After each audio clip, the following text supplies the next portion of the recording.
Any successful trader will tell you that the essence to trading success is going to be where you can find a good trading system that you can adopt, understand money management, and most importantly, trading psychology, and probably least discussed and least considered important by the retail, the amateur trader. So if we're going to become professional at this, if we're going to become successful at this, we really need to understand trading psychology. And one of my key realizations about that was when I interviewed some of the world's leading traders, and I want to discuss in this short presentation those secret elements of trading psychology which were the absolute essence to what made the world's leading traders successful, and actually what made me successful enough in trading to start my own asset management company.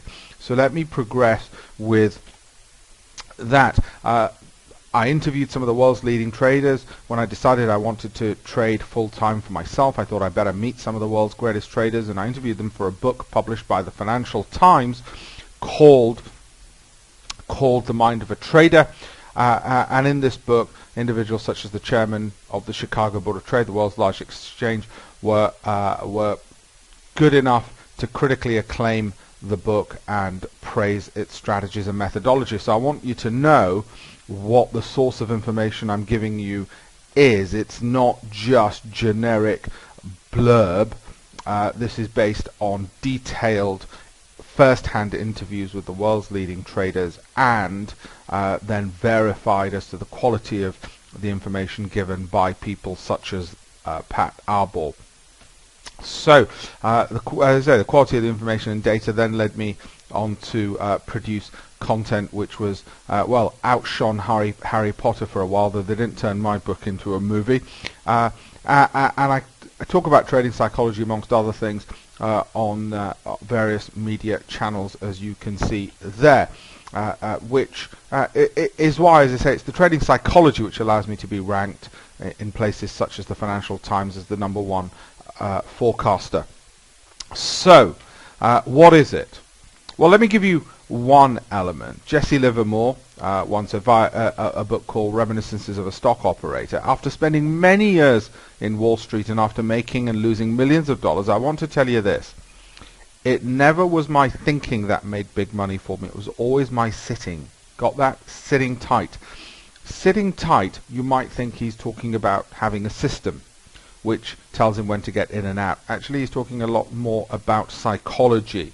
What are the elements of psychology I'm going to discuss? Well, one of them is how to handle those inevitable losing trades. It's our inability to handle losing trades that leads us to make even bigger losses, more losses, take greater risk, and give up on trading. The trouble with a loss is it's not only the loss of money, but also loss of ego, said Pat Arbor, chairman of the Chicago Board of Trade. This is not just some Greek philosopher speaking. This is actually a trader, one of the world's most successful traders, telling us. Or in terms of ego, as Einstein put it, more knowledge means less ego. And that's what I want to give you. I want to give you more knowledge so that your ego and the ability to take a loss change, which makes you more successful as a trader. How do we go about this? Well, we all know that one key way, of course, and I discussed this in other video recordings, is to have a very systematic approach to losses, to make sure that you know where you stand with losses.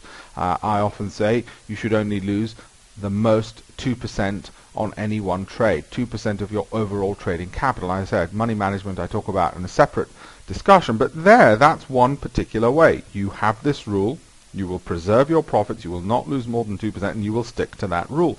That's not really the problem very often, though, with people. It's not just knowing the rule. The issue is, how do we persevere with rules on losses, that we have to take our losses? We have to keep them small.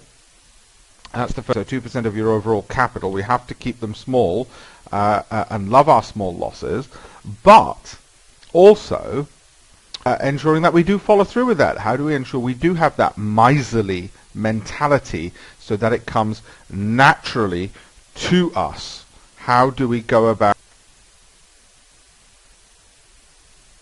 And I guess the key way in which we do that is using every psychological trick that we can think of.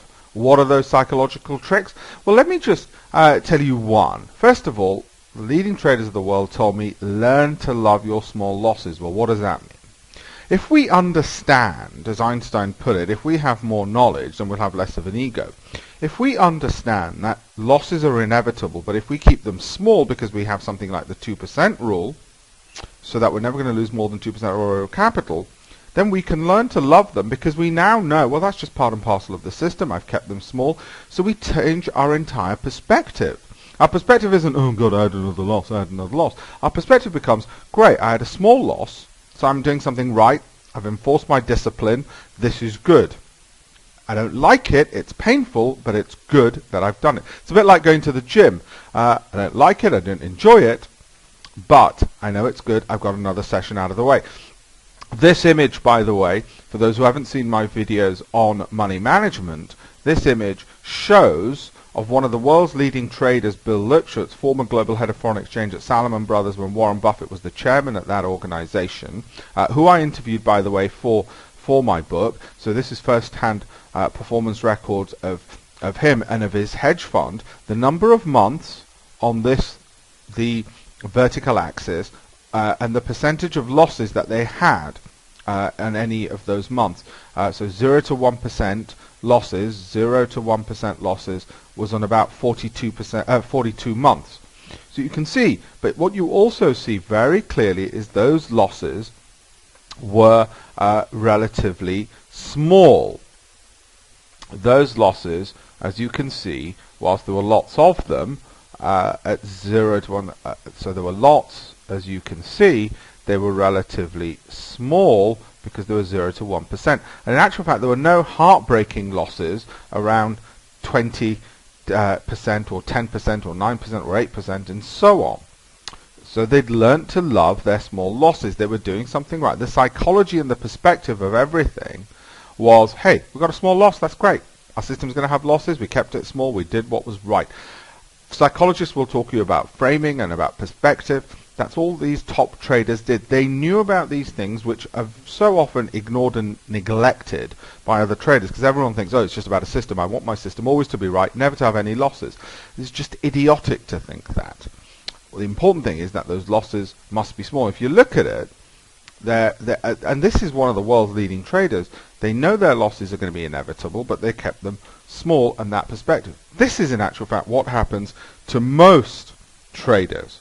They in fact end up in a situation where they're just frantically drinking coffee and trading, watching CNBC, reading every single newspaper, have no systematic approach, and are not in control of their emotions. Discipline and market psychology is about avoiding those emotions. When you are emotional, these are the errors you make. As the market rises in share price, you get doubt and suspicion, caution, you get a bit of confidence, you get enthusiasm, you wait so long, you buy at that point, then you get greedy, and because of that you get denial, concern, fear, and panic. You only sell at panic, so you end up buying high, selling low, and making a loss. And that is all psychology. It's not just about having a bad system. A good system will actually make sure that this doesn't happen as long as you have the psychological bent to make sure you follow it.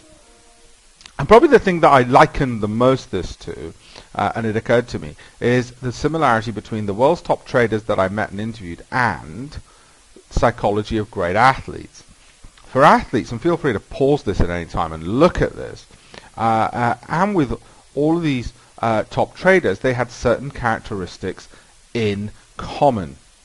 And I'm going to go through each one of them. Professional athletes, and you could say the same about traders, just work as hard as they possibly can, of course, and that drive is propelled by intense passion for what they're doing. They love the trade. It wasn't just about, oh, I want to make money, I want to just win medals. Those came naturally because they loved every aspect of trade. And they looked at it, and the education and the reading of manuals and the following of share prices or foreign exchange prices or whatever else is, yeah, I really want to enjoy this. I want to be part of this. They paused. They think about it and think, why do I want to do this? There was the deliberate act of decision making. It was that self-motivation, the ability to say, and the use of psychological skills to say, right, how can I excel at this, become the best at this, because I want to. And you can see all of these top athletes, you'll have heard top athletes talk about psychology. You never hear traders talking about psychology so much unless, as I say, you've met them, you know exactly what they're doing. So there was the deliberate act of decision making. I shall be great at this. I will achieve greatness at this. I will pursue it until I do. There was the confidence that came with it, that I know if I continue learning about this, do everything that ought to be done, as well as, of course, having faith, having that desire, removing all doubt, and expect to win and persevere through it, I will simply be successful. That's how it was. Now, again, I say, how and why do you think these top athletes talk about psychology? Well, traders do the same. Any profession which requires hard work and a skill is going to be the same, and it's exactly the same with trading, and these are exactly the kinds of things that the world's top traders would talk about. This is what they have to do.